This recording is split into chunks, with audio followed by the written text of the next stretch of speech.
اما بعد فاعوذ باللہ من الشیطان الرجیم بسم اللہ الرحمن الرحیم ان عدت الشہور عند اللہ 12 شہرا فی کتاب اللہ یوم خلق السماوات والارض منها 4 حرم ذلك الدین القیم فلا تظلموا فیہن انفسکم وقاتلوا المشرکین کافۃ کما یقاتلونکم کافۃ واعلموا ان اللہ مع المتقین صدق اللہ العظیم اللہم صلی علی سیدنا محمد النبی الامی وعلی آلہ وصحبہ وبارک وسلم۔ سامعین و ناظرین، محرم الحرام اسلامی سال کا پہلا مہینہ ہے اور ہم مسلمانوں کا سال سن ہجری کہلاتا ہے۔ قرآن کریم سورہ توبہ کی آیت نمبر 36 کی میں نے تلاوت کی ہے۔ اس میں حق تعالیٰ سبحانہ و تعالیٰ ارشاد فرماتے ہیں کہ اللہ نے سال کے 12 مہینے جس دن سے زمین و آسمان کی تخلیق فرمائی اس وقت سے رب نے متعین کیے، ان میں سے 4 مہینے بڑی حرمت، عظمت اور عزت والے ہیں۔ یاد رہے کہ یہ 12 مہینے جو رب نے متعین کر دیے ہیں، دنیا کی کسی طاقت کو یہ جرأت نہیں ہوئی کہ دنیا میں اس وقت کئی سن رائج ہیں۔ عیسائیوں کا سن عیسوی حضرت عیسیٰ علیہ السلام کی ولادت سے وہ منسوخ کرتے ہیں۔ ایسے سن بکرمی جو ہندو کا یا ہمارے ہاں دیسی مہینوں کا سال یا ہندی مہینوں کا سال کہلاتا ہے، جو سن عیسوی سے بھی پہلے کا ہے بکرمی سال، ان کو جرأت ہوئی ہے کہ وہ سال کے 12 کے 11 یا 12 کے 13 مہینے کر سکیں، نہ عیسائیوں کو جرأت ہوئی، اس لیے کہ رب نے جب 12 کہہ دیے تو اب وہ 12 ہی ہیں۔ لیکن یہ یاد رہے کہ عیسوی نظام ہو یا بکرمی نظام ہو، یہ دونوں شمسی نظام ہیں، سورج کے نظام کے تحت ہے۔ اور قرآن مجید کا جو نظام اللہ نے ہمیں مسلمانوں کو عطا کیا ہے وہ اسلامی قمری نظام ہے، چاند کے حساب سے۔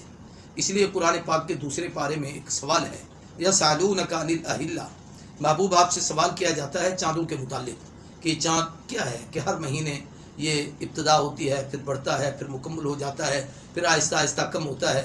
پہلی رات کے چاند کو ہلال کہا جاتا ہے، اس لیے ہمارے ہاں جو کمیٹیاں بنتی ہیں ان کو رؤیت ہلال کمیٹی کہا جاتا ہے۔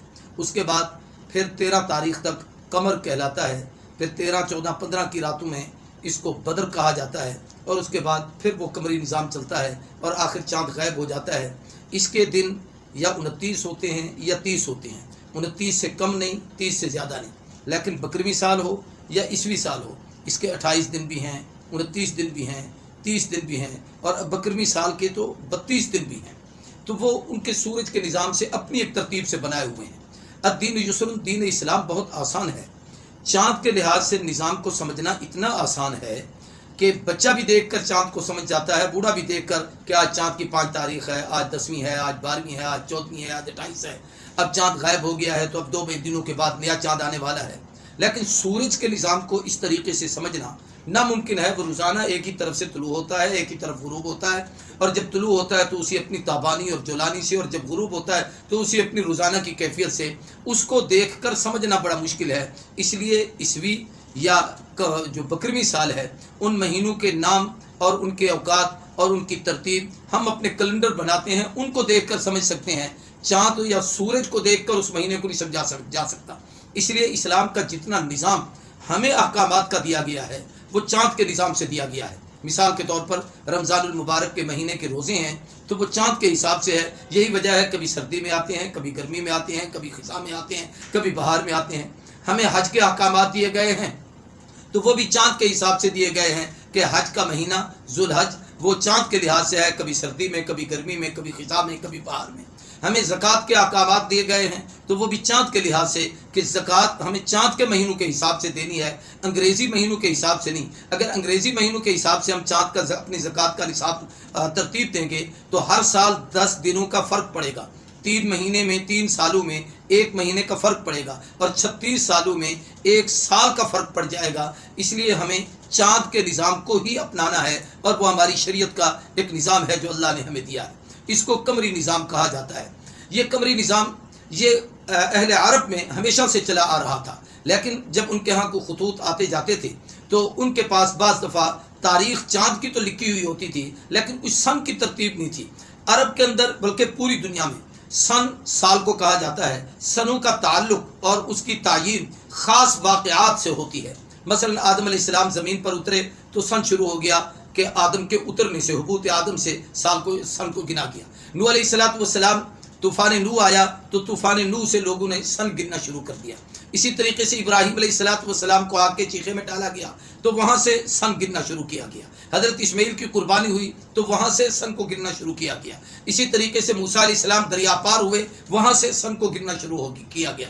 بعد میں عیسیٰ علیہ السلام کی پیدائش ہوئی تو عیسائیوں نے سن عیسوی عیسیٰ کی پیدائش کی طرف منسوب کیا کہ جناب ان کے ہاں مروج ہے کہ حضرت عیسیٰ علیہ السلام 25 دسمبر کو پیدا ہوئے، اس کے بعد جنوری سے انہوں نے اپنے سن کو گننا شروع کیا۔ لیکن مسلمانوں کا نظام چونکہ چاند کا ہے اور قمری ہے تو ہمیں اپنے نظام کے تحت اس نظام کو سمجھنا تھا۔ یہی وجہ ہے کہ نبی کریم صلی اللہ علیہ وسلم کی ولادت بسعادت جس سال ہوئی اس سال کو عربی میں عام الفیل، ہاتھیوں والا سال کہا جاتا ہے، کہ جس سال ابرا ہاتھیوں کا ایک بہت بڑا لشکر ہزاروں کی تعداد میں لے آ کر کعبۃ اللہ پہ حملہ آور ہوا تھا۔ یہ نبی کریم صلی اللہ علیہ وسلم کی پیدائش سے 50 دن قبل یعنی اسی محرم الحرام کے مہینے میں اس نے کعبۃ اللہ پر حملہ کیا تھا، اور اللہ نے کعبہ کی عزت و عظمت کو 4 چاند لگائے، اس کی حفاظت فرمائی اور ابرا کو ذلیل و رسوا کیا، اور وہ اس کے سارے ہاتھی اور وہ تباہ و برباد ہوئے۔ تو اللہ تبارک و تعالیٰ نے حضور اکرم صلی اللہ علیہ وسلم کی ولادت بسعادت اس سال سے یعنی عام الفیل سے شروع ہے۔ اب مسلمانوں کا اپنا کوئی سال نہیں تھا۔ حضرت عمر رضی اللہ تعالیٰ عنہ کے عہد خلافت میں ایک خط آیا، بلکہ سیدنا ابو موسیٰ اشعری نے بھی اور ایسی ایک اور صحابی نے بھی حضرت کو لکھا کہ حضرت اگر ہمارے لیے کچھ سن تجویز کر دیا جائے تو ہمارے لیے آسانی ہوگی۔ جناب سیدنا عمر رضی اللہ تعالیٰ عنہ کوئی کام اپنی مرضی سے نہیں فرماتے تھے، ایک شورا ہوتی تھی، اس کا فیصلہ کرتے تھے۔ اس شورا کے ممبر کون تھے؟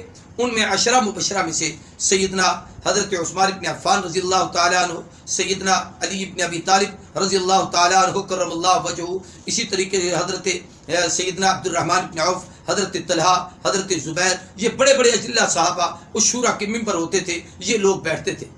شبلی نعمانی نے الفاروق میں لکھا ہے کہ خط بھی آیا، اور اس خط پر تاریخ شعبان المعظم کی تو درج تھی لیکن سن اس پر درج نہیں تھا۔ کاغذ بتاتا تھا کہ یہ پچھلے سال کا خط ہوگا، اور لیکن تاریخ بتا رہی تھی کہ شعبان ابھی گزرا ہے کہ شاید آج کا ہو۔ کاغذ اتنا پرانا تھا کہ پرانا لگتا تھا، تو حضرت عمر نے شورا بٹھائی کہ ہمیں کیا فیصلہ کرنا چاہیے۔ اس پر سن کے حوالے سے مسلمانوں کا سن چونکہ قمری چاند کے نظام سے تھا تو اس کے لیے 3-4 آراء سامنے آئیں۔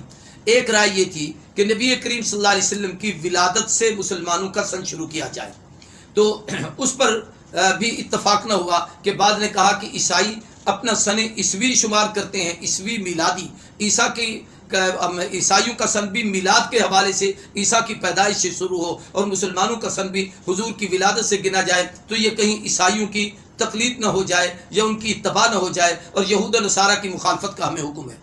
نبی کریم صلی اللہ علیہ وسلم کی وفات کے حوالے سے بھی ایک رائے پیش کی گئی، لیکن اس رائے پر بھی یہ اتفاق نہ ہوا، اس لیے کہ آپ کے وصال سے امت پہ جو غم اور صدمہ اور تکلیف کی کیفیت تھی، لوگ اس کو شمار کریں گے، اس کی وجہ سے غم زدہ ہوں گے۔ پھر ایک رائے یہ ہوئی کہ نبی کریم صلی اللہ علیہ وآلہ وسلم پر جب پہلی وحی آئی تھی وہاں سے ہم سال کو شروع کریں، تو اس پر بھی یہ تھا کہ ابتدائی اسلام میں صحابہ پر مصائب، آلام، تکلیفیں اور مکی زندگی مصائب اور مشکلات کا دور ہے، اس لیے اس وجہ سے بھی کوئی تعین نہ ہوا۔ بالآخر اس پر اتفاق ہوا کہ جب حضور اکرم صلی اللہ علیہ وسلم ہجرت فرما کر مکۃ المکرمہ سے مدینہ طیبہ تشریف لائے تھے تو ہجرت ایک عظیم چیز ہے۔ ہمارے ہاں ایک بات بڑی مشہور ہے کہ دین ہجرت اور نصرت سے پھیلا ہے، کہ مکے والوں نے ہجرت کی تھی، مدینے والوں نے نصرت کی تھی، تو ہجرت اور نصرت سے دین کی اشاعت ہوئی۔ تو اس کا معنی یہ ہے کہ ہجرت سے مسلمانوں کا سال شروع ہو، اور ہجرت ایک انقلابی زندگی ہے۔ ہجرت کو قرآن پاک نے بیان کیا ہے، اور پھر اسی سورہ مبارکہ میں حضرت ابوبکر اور حضور کی ہجرت کا خاص طور پر تذکرہ ہے کہ انہوں نے ثانی اثنین اذ ہما فی الغار اذ یقول لصاحبہ لا تحزن ان اللہ معنا، اللہ نے اس کا ذکر کیا ہے۔ اور جب آپ ہجرت کر کے مکے سے مدینہ طیبہ تشریف لائے تھے تو ہجرت سے بڑی تبدیلی ہیں اور بڑا انقلاب آیا ہے کہ مکی زندگی بڑی مشکلات کی زندگی تھی، مدنی زندگی آسانیوں کی زندگی تھی، مکی زندگی یوں سمجھیے آزمائشوں کی زندگی تھی، اور مدنی زندگی اللہ کی طرف سے انعامات اور فتوحات کی زندگی تھی۔ مکی زندگی ابتدائی اسلام اور پھر اس میں عقائد کے احکامات تھے، اور مدنی زندگی میں اعمال پر محنت ہونا شروع ہو گئی، اور عملی زندگی اس میں نماز، روزہ، حج کے فرائض اور احکامات اور عبادات اور معاملات اور معاشرت اور معیشت اور سیاست اور اقتصادیات، سب کچھ یہ مدینے میں ہجرت کے بعد اتنا بڑا انقلاب آیا ہے۔ پھر اسی طریقے سے نبی کریم صلی اللہ علیہ وآلہ وسلم ہجرت فرما کر آئے تو مدینہ طیبہ کی ریاست بنی، مدینے میں اسلامی سلطنت قائم ہوئی، مکے میں مظلومانہ زندگی تھی، مدینے میں حاکمانہ زندگی کا دور شروع ہوا. تو یہ ہجرت کی برکت سے سارا انقلاب تھا. اور اس میں یہ بھی تھا کہ ہجرت سے نبی اور صدیق کی دوستی کی ایک یاد بھی تازہ ہوتی ہے، اور ہجرت کا ذکر قرآن کریم میں بھی کیا ہے. تو اس پر اتفاق ہو گیا صحابہ اکرام کا کہ مسلمانوں کا سن ہجری ہونا چاہیے. اب یہ مسئلہ پیش آیا کہ اس سال کی ابتدا کس مہینے سے کی جائے، کیونکہ مہینہ بھی ہجرت نبی کریم صلی اللہ علیہ وسلم نے سفر کے مہینے کی 27 تاریخ کو مکے سے نکلے تھے. آپ روانہ ہوئے تھے حضرت ابوبکر صدیق کو لے کر، اور جناب علی کرم اللہ وجہہ کو اپنے بستر اطہر پر سلا کر، اور سیدنا صدیق اکبر رضی اللہ تعالیٰ عنہ کو ساتھ لے کر 3 دن آپ نے غار میں آرام فرمایا. پھر اس کے بعد چوتھے دن یعنی یکم ربیع الاول کو وہاں سے نکلے، اور آپ مسلسل سفر کرتے ہوئے مدینہ طیبہ پہنچے. قباء کے مقام پر کچھ دن قیام فرمایا، اور اسی ربیع الاول میں مدینہ طیبہ میں داخل ہوئے. گویا یوں سمجھو مکے سے مدینے پہنچنا یہ سارا ربیع الاول کے مہینے میں ہے. میں ربیع الاول کی خصوصیات کے حوالے سے جب عرض کروں گا تو وہاں یہ باتیں بھی کچھ عرض کروں گا. میں عرض یہ کرنا چاہتا ہوں کہ یہ ہجرت سفر کے آخر میں اور ربیع الاول کے اوائل میں ہے، تو ہمارے سال کا پہلا مہینہ کون سے شروع ہونا چاہیے؟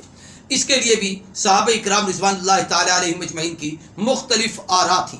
ان میں حضرت طلحہ رضی اللہ تعالیٰ عنہ کی رائے یہ تھی کہ رجب المرجب سے، اسے چونکہ اشہر حرم میں یہ داخل ہے، اس مہینے سے شروع کیا جائے.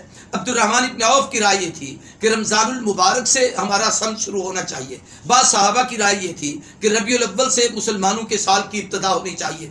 اور جناب سیدنا علی کرم اللہ وجہ اور جناب سیدنا عثمان بن عفان رضی اللہ تعالیٰ عنہ، ان جلیل القدر دونوں بزرگوں جو دونوں رسول اللہ کے داماد تھے، دونوں خلیفہ راشد اپنے اپنے وقت میں بنے، دونوں امام عادل بنے، اور دونوں عظمتوں کے تاجدار بنے. ان کی رائے یہ تھی کہ محرم الحرام اشہر حرم میں ہے، کہ قرآن نے کہا کہ سال کے 12 مہینے ہیں، ان میں سے 4 مہینے ایسے ہیں جو بڑی عزت، حرمت، تعظیم و تکریم والے ہیں. تو ان میں سے ایک مہینہ محرم الحرام ہے. تو مسلمانوں کے سال کی انتہا بن جائے گی ذوالحج، وہ بھی حرمت کا مہینہ، ابتدا بن جائے گی محرم، وہ بھی عزت و حرمت کا مہینہ، اور وہ بھی بڑا بابرکت، یہ بھی بڑا بابرکت. اور بعض علماء نے تو لکھا ہے کہ والفجر ولیال عشر والشفع والوتر، اس کے اندر جو قسمیں اٹھائی گئی ہیں کہ فجر کی قسم، 10 راتوں کی قسم، اکثریت علماء اس طرف گئے ہیں کہ اس سے مراد ذوالحج کے مہینے کی قسمیں پہلی 10 راتوں کی ہیں. اور بعض نے کہا کہ جیسے ذوالحج مراد ہے، بعض کے نزدیک محرم کا پہلا عشرہ اسی طریقے سے بابرکت، باعظمت اور بڑی عزت و کرامت والا ہے، وہ مراد ہے. جیسے وہاں 10 تاریخ بڑی محترم ہے، ایسے یہاں 10 تاریخ بڑی محترم ہے. وہ حج کا مہینہ ہے اور یہ حج سے واپسی کا مہینہ ہے. تو اس لیے محرم الحرام پر حضرت علی نے فیصلہ فرمایا. تو میں یوں کہہ دوں تو بے جانی کہ حکومت تو عمر بن خطاب کی تھی، حاکم تو عمر تھے، لیکن وہاں جج، قاضی، جسٹس، فیصلہ کرنے والے جناب علی ابن ابی طالب کرم اللہ وجہ تھے. تو سیدنا علی نے فیصلہ فرمایا کہ محرم سے مسلمانوں کے سال کی ابتدا ہو. اور محرم کی اپنی بہت ساری خصوصیات ہیں، چونکہ نبی کریم صلی اللہ علیہ وسلم نے اس کی بہت ساری خوبیاں ارشاد فرمائی.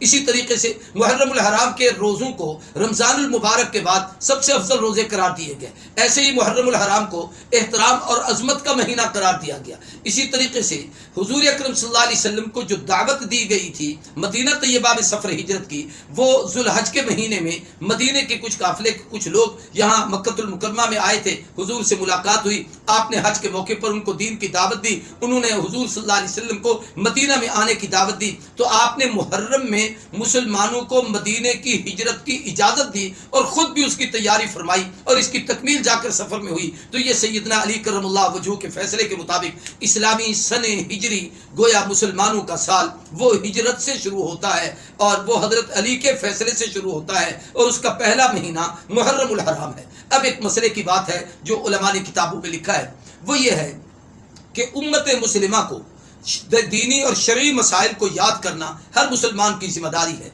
اسلامی سن یاد کرنا کہ یہ ہمارا کون سا سال چل رہا ہے ہجرت کے لحاظ سے، جیسے عیسوی سن لوگوں کو یاد ہے ایسے ہجری سن یاد ہونا چاہیے. پھر اس کا مہینہ یاد رکھنا کہ یہ اس کا مہینہ کون سا ہے انتہائی معذرت کے ساتھ، یا ہمیں محرم الحرام کے مہینے کا پتہ ہوتا ہے، یا بعد میں ربیع الاول شریف کا پتہ ہوتا ہے، یا پھر ہم جا کر رمضان المبارک کا پتہ کرتے ہیں اور اس کے چاند دیکھنے کا اہتمام کرتے ہیں، یا پھر رمضان گزرنے پر شوال کا چاند عید کی وجہ سے دیکھنے کا اہتمام کرتے ہیں. ورنہ ہمیں اسلامی تاریخوں کا پتہ ہوتا ہے، نہ ہم ان تاریخوں کی اہمیت سے واقف ہیں، نہ ان کے ادوار اور احوال سے واقف ہیں. اس لیے علماء نے لکھا ہے کہ کہ فرض کفایہ کا درجہ رکھتا ہے سن ہجری کو یاد کرنا، اسلامی مہینوں کو یاد کرنا اور ان کی تاریخوں کو یاد کرنا۔ کیا مطلب کہ جس جگہ ہم رہتے ہیں، جس علاقے میں ہم رہتے ہیں، وہاں کے سارے لوگ اس کو یاد کریں بہتر ہے، ورنہ کم از کم کچھ لوگ تو ایسے ہوں جن کو اسلامی مہینوں کے نام آتے ہوں کہ یہ محرم الحرام ہے، پھر آگے صفر المظفر ہے، پھر آگے ربیع الاول ہے، پھر ربیع الثانی ہے، ایسے جمادی الاولیٰ ہے، جمادی الاخری ہے، رجب المرجب ہے، شعبان المعظم ہے، رمضان المبارک ہے، شوال المکرم ہے، ذوالقعدہ ہے، ذوالحجہ ہے۔ یہ باقاعدہ 12 مہینوں کے نام یاد رکھنا، پھر ان کی تاریخیں یاد رکھنا کہ آج قمری چاند کے لحاظ سے کیا تاریخ ہے۔ اور یہ بھی یاد رکھیے کہ اسلامی تاریخ مغرب کو شروع ہوتی ہے، جب آج کے دن کو شام کو سورج غروب ہوتا ہے تو اس کے غروب کے ساتھ پہلی تاریخ ختم ہو گئی۔ اب جو اگلی تاریخ ہے یہ رات اگلے دن کے اندر شمار ہوگی، اب رات سے اگلی تاریخ شروع ہو جاتی ہے۔ ہمارے یہاں بعض دفعہ لوگ اس دن کو تو تاریخ شمار کرتے ہیں، رات کو پہلے دن کے ساتھ متعین کرتے ہیں، یوں نہیں ہے۔